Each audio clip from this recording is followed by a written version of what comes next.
मित्रांनो, बरेचसे जे आजार असतात, ज्याला आपण ऑटो इम्यून डिसीजेस म्हणतो, त्याला पूर्वी इडिओपॅथिक असं नाव होतं. आता इडिओपॅथिक म्हणजे काय, की ह्याचं कारण आपल्याला कळत नाहीये, असाच त्याचा साधा अर्थ आहे.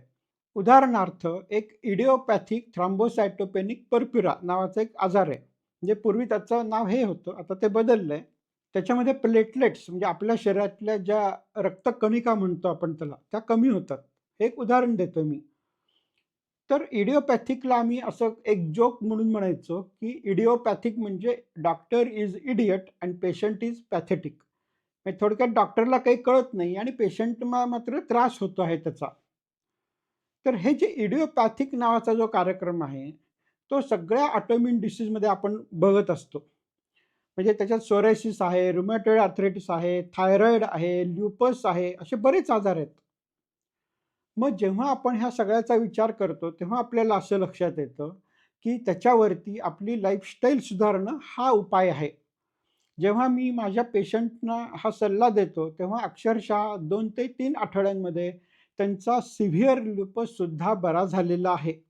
8-10 वर्ष असलेला सोरायसिससुद्धा बरा झालेला आहे. त्यामुळे जेव्हा आपण कुठलाही ऑटो इम्यून डिसीजचा विचार करतो, तेव्हा असं लक्षात घ्या, की जरी पुस्तकात लिहिलेलं असलं, की ह्याला उपाय नाही, तरीसुद्धा त्याला उपाय आहे आणि तो उपाय एकमेव असा आहे, की आपली लाईफस्टाईल सुधारणे, आपलं खाणं सुधारणे, आपला व्यायाम सुधारणे, झोप सुधारणे आणि एकंदरीत चांगलं आयुष्य जगणे. आता तुम्ही म्हणाल, की हे मी सांगतोय ते अतिशय साधी गोष्ट आहे. मग ती पुस्तकात का नाही दिलेली? तर बऱ्याच वेळा त्याचं उत्तर असं असतं, की जेव्हा प्रयोग केले जातात, वेगवेगळ्या प्रकारचे सायंटिस्टकडनं, तेव्हा एक-एक पॉइंट पकडून त्याचं तपासलं जातं. म्हणजे अमुक एक ड्रग हे योग्य आहे का नाही, हे वापरता येईल का नाही, परंतु पूर्ण ह्याचा विचार फार कमी ठिकाणी केला जातो. म्हणजे पेशंटचं पूर्ण जर आपण आयुष्य बदललं, त्याचं खाणं चांगलं सुधारलं आणि त्याची स्ट्रेस सुधारली, झोप सुधारली, तर हे बरेचसे जे ऑटोइम्यून डिसीज आहेत, ते आटोक्यात येतात.